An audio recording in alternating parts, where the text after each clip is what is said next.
Jeff here with Digital Trends, and we're taking a look at the new Lenovo IdeaTab S2109. This is Lenovo's kind of direct attack on the iPad. So they've had a few different tablets over the last year or so, and this is running on Android. This is Android 4.0, so it's up to date mostly. Jelly Bean is out now, Android 4.1, but not a lot of tablet that just came out in the last month or so. So it's up to date with software. And as you can see, it is the same aspect ratio, same screen size actually completely as the iPad. It doesn't quite use the same screen, at least as the new iPad. This is the iPad 3, or they just call it the iPad now. And here they are side by side. It's virtually the same size, both 9.7-inch screens, roughly the same thickness for them. The only difference really kind of resides in the quality of them. Apple, uses aluminum shell. It's got its controls up here. Has its rear camera there, front camera there. It's kind of built to be orientated in the vertical, kind of portrait orientation. Lenovo's, is a little more lost. So Android tablets traditionally have been built with the landscape holding orientation like that, which is where their logo is, but their video camera's over here. Their power button is built so it works best if you hold it this way, but all the charging stuff is down here, so you can hold it lengthwise if you want to do video chats. This is the best way to hold it as well.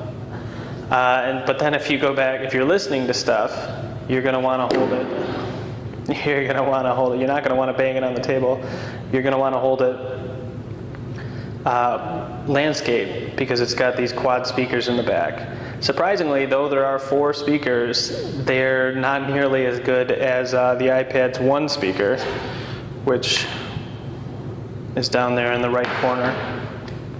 So it's not bad for a tablet. It's better than a lot of tablets, the sound quality, but still very very tinny, very just not great sound. You're going to want to wear headphones or plug it into an external audio source.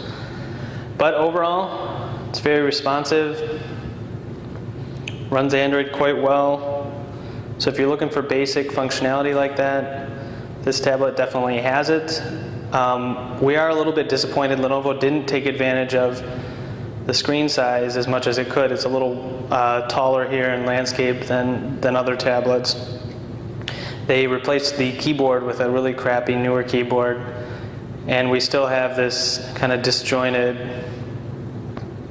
interface that Google came up with for Android 4.0. We really like the new Jelly Bean interface for the Nexus 7, but the overall interface for Android 4.0 just doesn't quite stack up to the iPad and iOS.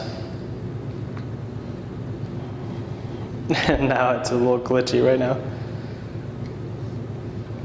So the other problem with this is, I don't know if you can see, there are fingerprints. It does not have a good fingerprint coating on it. It also doesn't use Gorilla Glass. If you drop it, you're in trouble.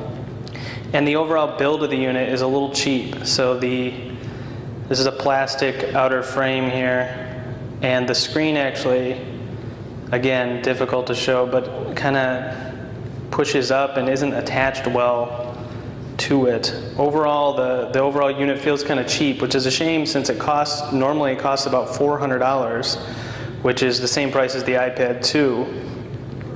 And for that price, you're also getting last year's specs. So you're getting only a 1 gigahertz dual-core processor, an older processor, and you're getting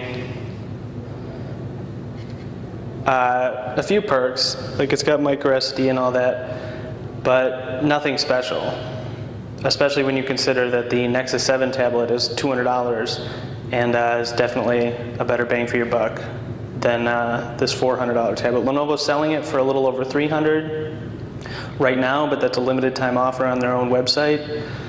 So we don't know how long that'll be going on, but even at that price, it's kind of tough. I mean, we can't really recommend this over any of the iPads, even the first one. We found it had better sound and a little better responsiveness. And the apps on the iPad are definitely much better, and there are definitely better Android tablets than this as well, especially for the price, once you start getting up to $400.